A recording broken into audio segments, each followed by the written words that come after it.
زمین سے 480 فیٹ اونچے 4500 سال پرانے اس پیرامڈ کے اندر ایسا کیا تھا جس کو صرف دیکھنے کے لیے ریسرچرز نے ایک روبوٹک کیمرہ پیرامڈ کے اندر بھیجا۔ ایک جگہ پر آ کر روبوٹک کیمرہ رک گیا کیونکہ اب اس کے سامنے پتھر کا ایک سلیب تھا۔ ریسرچرز کا ماننا تھا کہ اس سلیب کے پیچھے ضرور کوئی ایسا راز چھپا ہے جو پچھلے 4500 سالوں سے دفن ہے۔ یہ راز ان کو ہر قیمت پر جاننا تھا، اس لیے انہوں نے روبوٹ کے آگے ایک ڈرل مشین لگائی جس نے اس پتھر کے سلیب میں باریک چھید کر دیا۔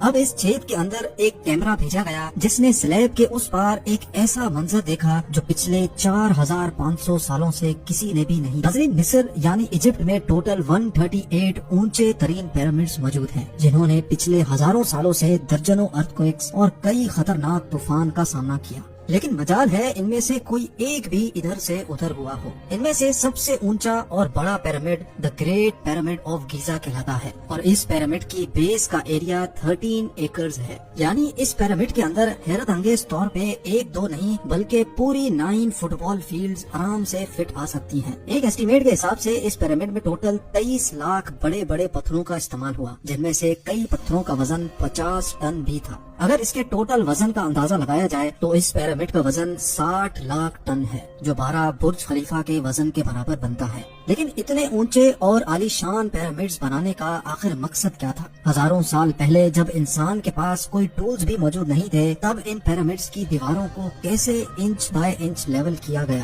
کیسے 50 ٹن وزنی پتھروں کو اسکوائر شیپ میں کاٹ کر بغیر کرین کے ہی 480 فیٹ اونچائی تک پہنچایا گیا؟ اور ان کو بنانے میں ایسے کون سے انجینئرز کا ہاتھ تھا جنہوں نے ان پیرامڈز کو ارتھ کوئک پروف کے ساتھ ساتھ ان کی تمام سائڈز کو ایگزیکٹلی 51.5 ڈگری کے اینگل پہ سیٹ کیا؟ یہ سب آپ جان سکیں گے آج کی اس ویڈیو میں، تو آئیے شروع کرتے ہیں۔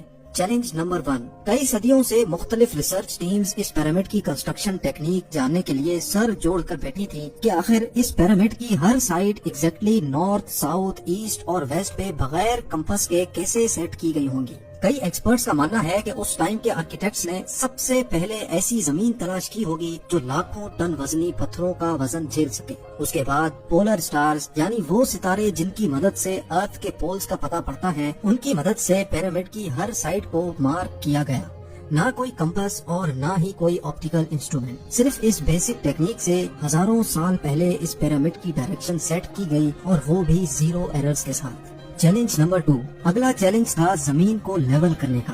جس 13 ایکڑ کی زمین پر اس پیرامڈ کو بننا تھا، اس کا لیول تھوڑا سا بھی آؤٹ ہوتا تو 23 لاکھ پتھروں کے اس پہاڑ کا کھڑا ہونا بالکل بھی ممکن نہیں تھا۔ اب اس زمین کو لیول کرنے کے لیے اس ٹائم کے انجینئرز کے پاس نہ ہی لیزر لیولر تھا اور نہ ہی ببل لیول۔ ایکسپرٹس کا ماننا ہے کہ کنسٹرکشن سائٹ کی چاروں سائڈز پر کھڈا کر کے اس میں پانی ڈالا گیا ہوگا، اور پھر ایک سائڈ کے پانی کے لیول سے دوسرے سائڈ کے پانی کے لیول کو میچ کیا گیا ہوگا۔ جو زمین کا حصہ پانی کے لیول سے میچ نہیں کر رہا ہوگا، اس کو چھینی اور ہتھوڑوں کی مدد سے کاٹ کر لیول کیا گیا ہوگا۔ کئی ایکسپرٹس کا ماننا ہے کہ اینشینٹ ایجپشنز نے اس سمپل ٹول کا بھی استعمال کیا، جس کی دونوں سائڈز پہ لکڑیاں اور اس کے ٹھیک سینٹر پہ ایک رسی سے پتھر بندھا ہوا ہے۔ اگر پتھر زمین سے ٹچ ہو گیا اور اس کی رسی ٹھیک سینٹر لائن پہ